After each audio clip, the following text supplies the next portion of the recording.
Hey everybody, welcome back to the channel. Today, how to smoke pork butt. All right, let's go ahead and get this trimmed up. You don't want to take off every piece of fat on there, but try to get a nice even trim off of it. Make sure you're using a good sharp knife. And we're also going to jump into the seasoning. This is a dense piece of meat. I'm going to season it a few different times throughout the course of this process. It's okay to be liberal with the seasoning because it's so dense. I'm using a pork seasoning from one of my favorite shops out of San Antonio. But leave me a note in the comments. What do you use?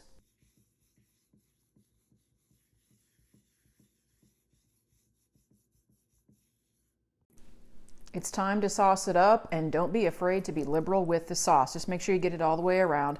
What do you guys like to use? That's a good question. I'm definitely using something here from one of the local butcher shops located in the Rio Grande Valley. After the sauce, it's time for the injection of some additional flavor. But let's jump back to the sauce real quick. Yeah, I'm using something from one of the local markets here, but don't be afraid to branch out and utilize one of your own sauces that you like to make. All right, back to this injection. I'm going to use a little bit of apple juice, and then as this thing kind of drains a little bit, I'm going to suck out some more of that liquid and put it back into the pork butt itself.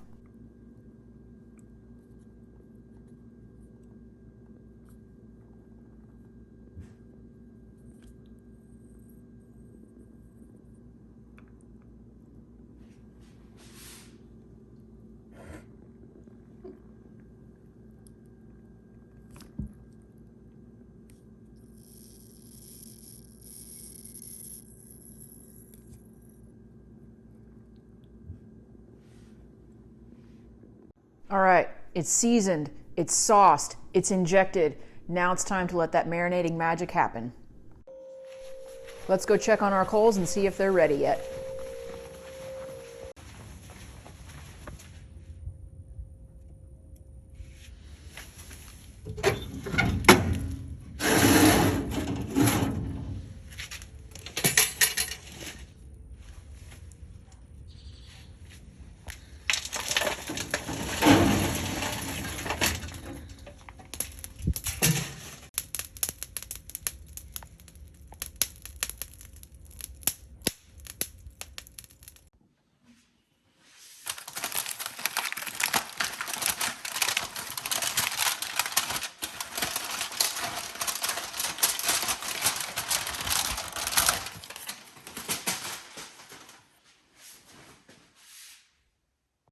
I mentioned I was going to season several times pretty liberally. I'm going to do it again just before I put the pork butt into the smoker.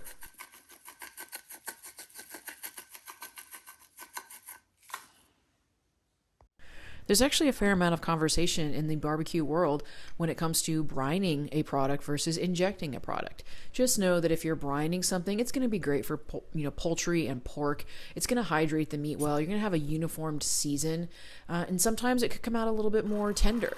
Now, the con to brining is it's going to take a much longer period of time. It's going to be really kind of a lot harder to get that crispiness on the exterior of your product. Again, pros and cons for injecting. The purpose of the injection this time around for this particular video, we're talking about how to, meaning an introductory into how to smoke pork. So with that in consideration, I'm choosing the injection for the marinade perspective. And in that, you might have some possible spray back, but you're going to have a little bit better of an opportunity for the skin to get a little bit crispier, and it's going to be faster in the long run.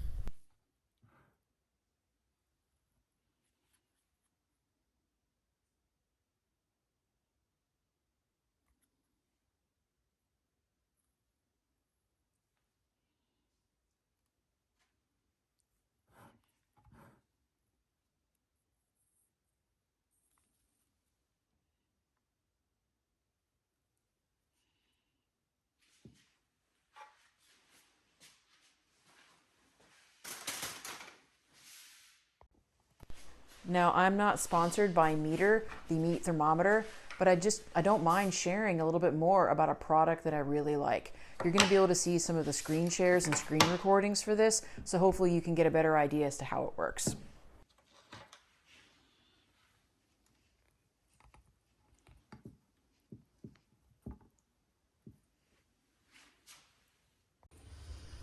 Helpful tip, reuse the foil that you are already using to make yourself a drip pan. You saw me dump in the charcoal. I added a couple more chunk pieces and now it is hot and ready to go.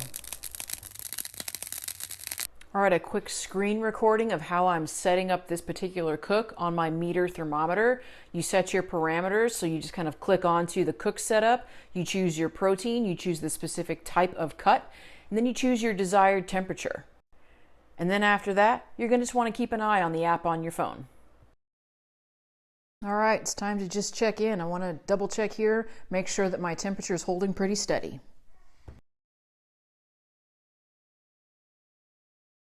Let's take a look here at the app. It's noting our internal temperature, that target temperature we set, as well as the ambient temperature. That is super helpful for when I need to know when I need to go back out and stoke that fire.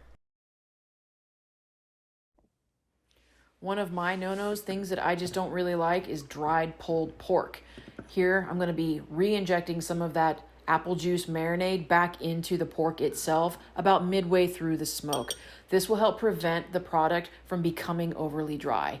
It may add on just a little bit more time to your cook, but it will help keep that meat from drying out.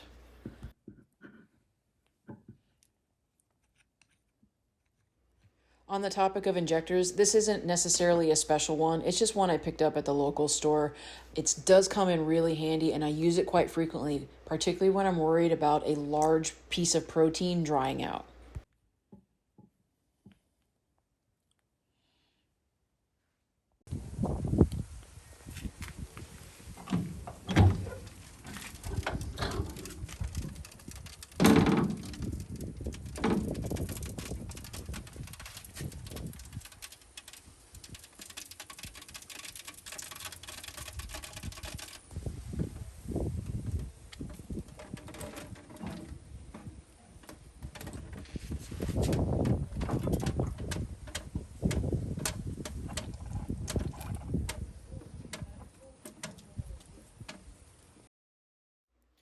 We're definitely getting close now. At around 160 degrees, between 155 and 160 degrees, I did try to increase the heat quite a bit. Not necessarily to exceed 325, but I wanted to increase the heat to try to help form that bark on the exterior of the meat.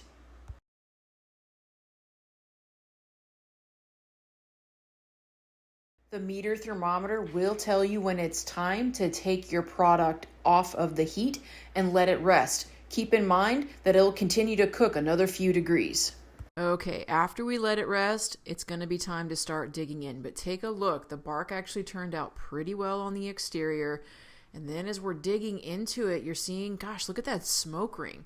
And eventually you're going to see that bone come clean all the way out. Now, again, remember, low and slow a lot of times throughout the course of the smoke, and then you're going to up your temperature towards the end in order to help create that bark. All right, y'all, thanks for joining, and that's going to wrap it up for us. This was really meant to be a very basic how-to when it comes to how to smoke pork for pulled pork. I hope you enjoyed it. Hey there. One quick note before you guys leave. Thanks for sticking around until the end. We appreciate that. They say that that's really good for the channel. You know what else they say is really good for the channel? But gosh, wait, who's they, by the way? I'm really not sure. But we're going to go with it's been said. Yeah, we're going to go with that. It's been said that hitting that like and subscribe, as well as sticking around to the end, is apparently really good for the channel. Thanks so much for that. And remember, until next time, be sure to live life outside of the work that you do.